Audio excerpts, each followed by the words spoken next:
Today is a remarkable day for women all over the world. It is the International Women's Day.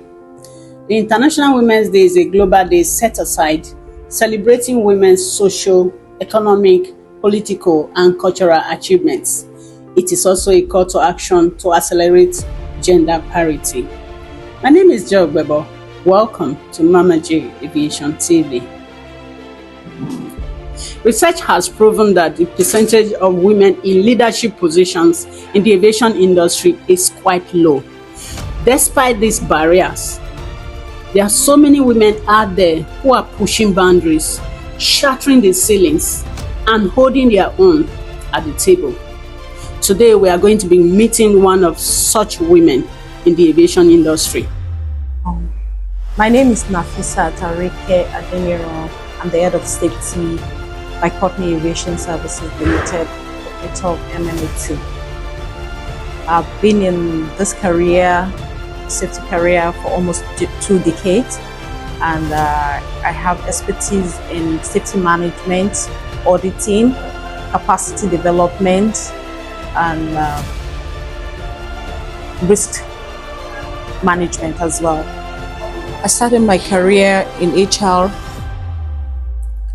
but because of my passion for safety, I have over the years gathered knowledge, experiences.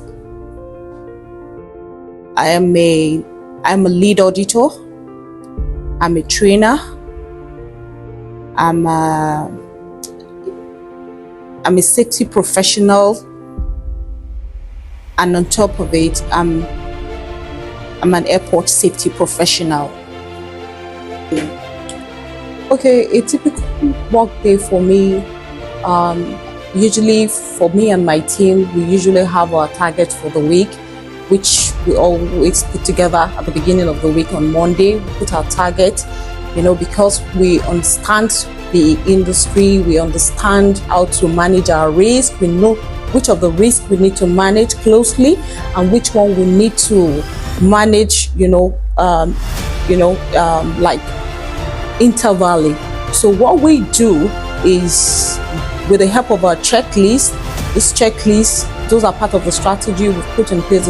Our checklists are designed in such a way that the frequency of monitoring demanded for each of the activities are determined by how much monitoring it requires. There are some that we monitor on a daily basis, some we monitor twice a week, monthly, and like that.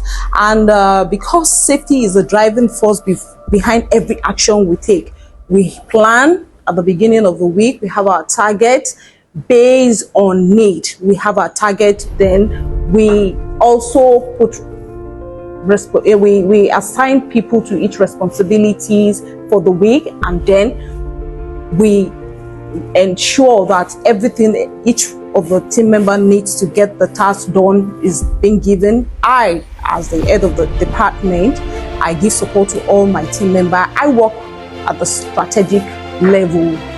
I have my indices for monitoring. I ensure that I plan for the week first with my team, then I assign or delegate roles to each of them. Sometimes they have their JD and they have what they are supposed to do on a weekly or a daily basis, but sometimes because of review or demand for urgency, sometimes we need to also look at other areas that needs urgent attention, and then we factor it into the week. Then we make sure that our tasks are being executed.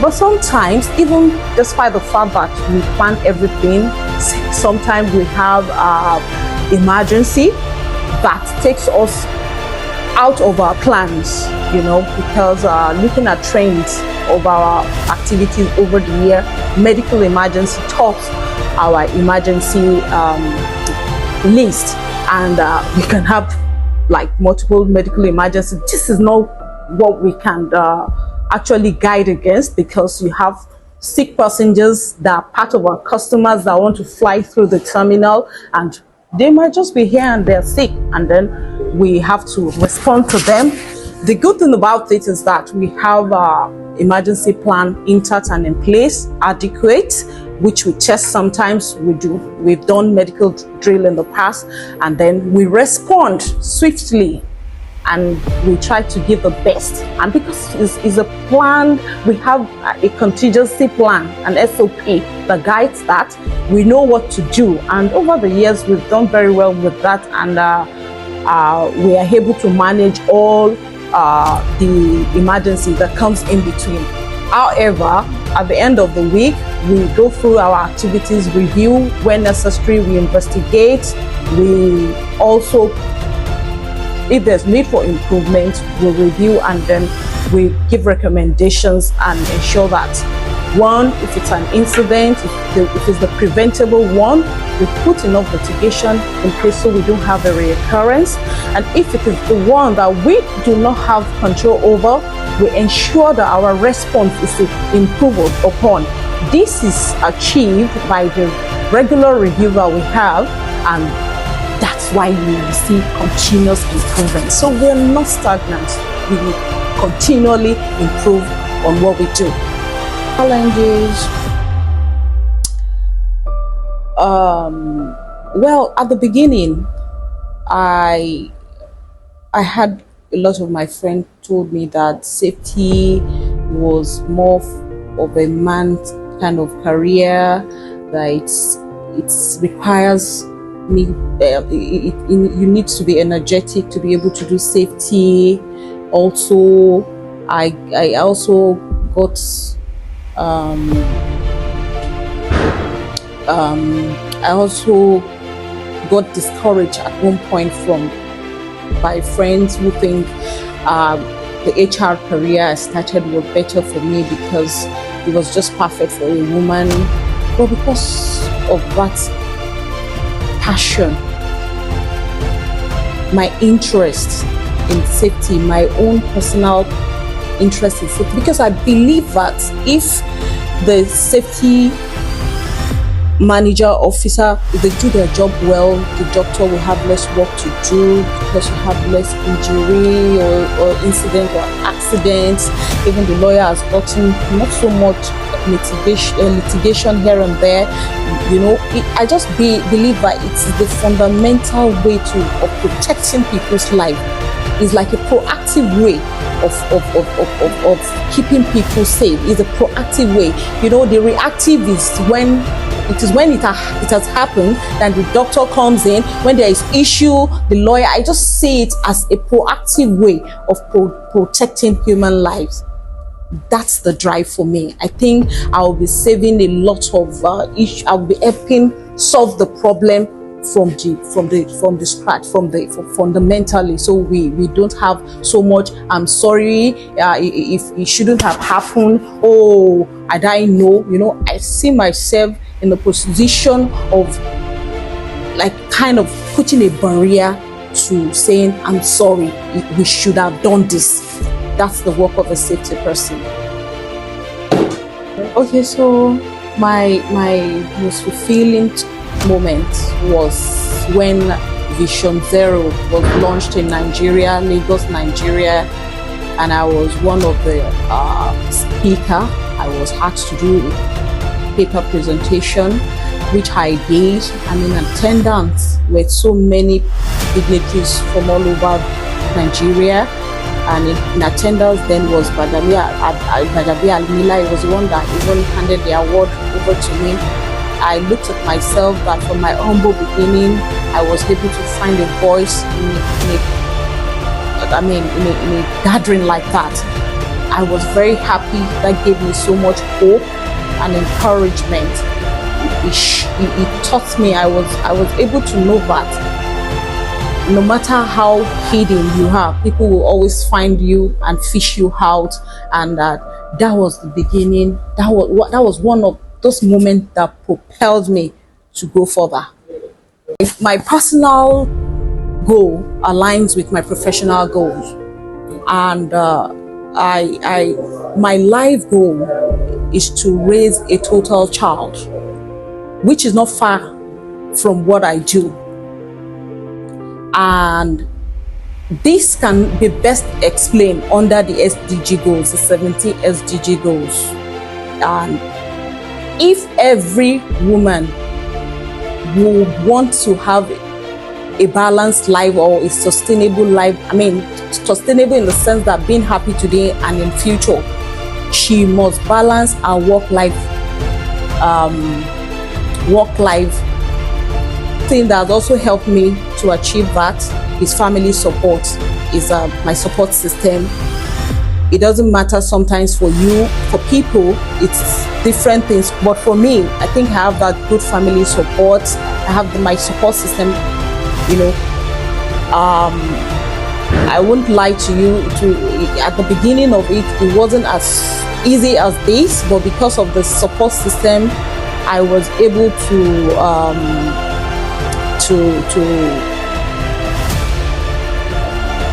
overcome all the challenges initially. And I have a very supportive husband who always trusts what I can do and is always encouraging me. And with the help of Almighty God as well, I was able to overcome all those challenges. The challenges is at the beginning when you're just a young mother trying to raise a child, and you know, those days you need to take the child to, I mean, when you need to be actively involved in the formative years of the children, and then it's a lot of work on its side. Then now combining it with work, but I was just lucky to have very good husband and family who gave me that extra support, and I was able to navigate all the hurdles. In the next 5 years, I envision myself in a leadership role, in a bigger leadership role than I am occupying today, and where I can leverage my skills, experiences to contribute significantly to aviation industry in Nigeria, to be able to close the identified gaps that I have seen over the years while in the industry. In the next 5 years, I believe that because I am committed to continuously developing my expertise, in the next 5 years, I should be able to have so much. I mean, I would be equipped to start contributing to Nigeria aviation industry from 5 years. Okay, safety is core to aviation, and it means prioritizing safety and actively managing safety, making safety the fundamentals principle that guides all the operation and our decision making. And because safety is number one, it means that before you start to even execute anything, the first thing to consider is it safe? If it is safe, then it's fine, you can go ahead. If it's not safe, what safety will do is to measure it. If the risk in it is not tolerable, then you want to put further mitigation to manage whatever risk is in it, to bring it to an acceptable level of safety. So the strategy that we put to maintain or to ensure that all our activities is safe is to always measure the risk at the incipient stage. We measure the risk. If it's not tolerable, then we put further mitigation or control to bring it to an acceptable level of safety. And once we do that, we matrix our risk. If it's not acceptable, then it's a no. If it is acceptable, that is bringing it from the amber or from the red to the amber, and from the amber to the green. The green is the acceptable level.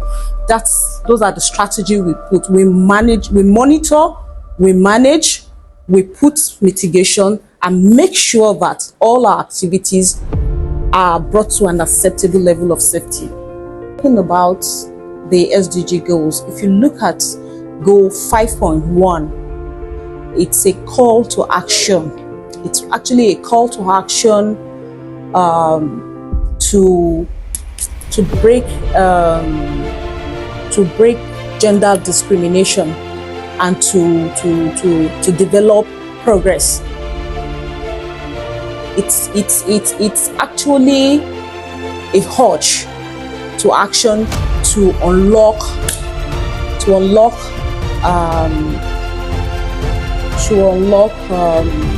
what do you call power, to unlock opportunities for women.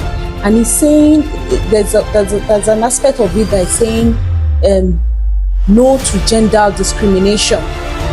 So in a nutshell, it's a kind of call to say give women equal rights. Gender should not be a barrier. Gender should not be a barrier, and this can only be achieved by giving them that opportunity, giving the girl child the opportunity to go to school, opportunity to take up roles like mine.